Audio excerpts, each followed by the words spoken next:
There's a crisis brewing in Formula One that's about way more than just lap times. We're talking cutting edge tech, huge pressure, and a problem that could have some seriously devastating consequences for the drivers. So let's break it down. Yeah, we're diving right in with this, just a bombshell of a claim from the legendary F1 designer Adrian Newey.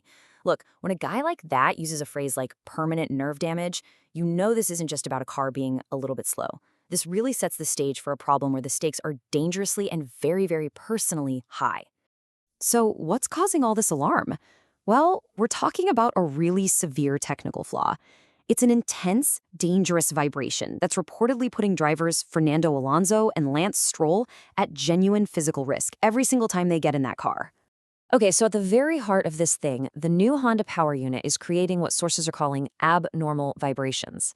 And these aren't just, some minor rattles. We are talking about forces so intense, they are literally destroying crucial electronics inside the car. They're actually being called literal battery killers, which should give you an idea of just how destructive this is. But what makes this whole situation so incredibly tricky is that the problem is basically feeding on itself. It's a classic catch-22 that's got the team trapped in what insiders are calling a negative spiral, and it's making a solution almost impossible to find. And this slide just illustrates that trap perfectly. I mean, look at this cycle. First, the vibrations are so bad they damage the car's batteries. That forces the car off the track, so they're getting almost no mileage. With no time on the track, the engineers get zero data to analyze.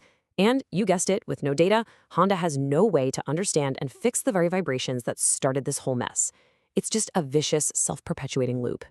Now, if you've been following Formula One for a while, this whole situation probably has a chilling sense of déjà vu. It's echoing another disastrous Honda partnership that's still pretty fresh in a lot of people's minds. And frankly, it casts a very long shadow over this new project. And of course, we're talking about the McLaren-Honda era from 2015 to 2017. It was announced with all this hype, but was a disaster from the get-go, plagued by just awful unreliability. And even with some small improvements, the car was never competitive.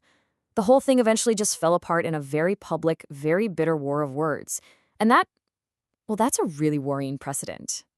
And when you put them side by side, wow, the parallels are pretty striking, right? A severe technical issue right out of the box, followed by public criticism from the team leadership that puts all this pressure on Honda. And the result, performance and, crucially, driver safety are once again at serious risk. All right, so let's get into the blame game, because this is where it gets really interesting. A huge part of this story is the disconnect between what's happening back at Honda's factory in Japan and what's actually going down on the racetrack. It all comes down to a critical technical term you hear a lot in F1, correlation failure.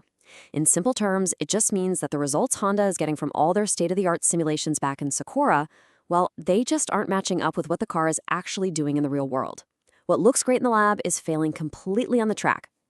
And here comes that political angle again. When a guy like Adrian Newey publicly says that the Aston Martin chassis, that's the car itself, the frame and bodywork, is one of the best out there, he's doing more than just giving a compliment.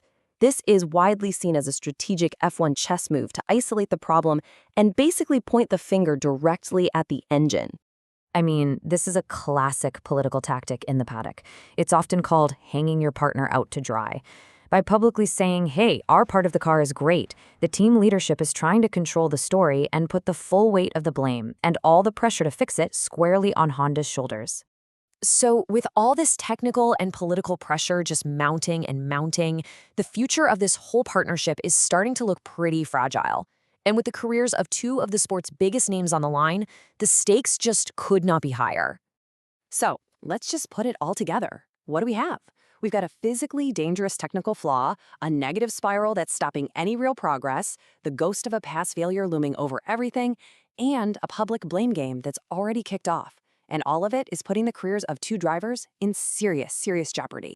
And that leaves us with the ultimate question, circling right back to the human element where we started. This is about so much more than points or podiums. With the physical well-being of the drivers on the line, you have to wonder, what's going to break first? The partnership or a driver?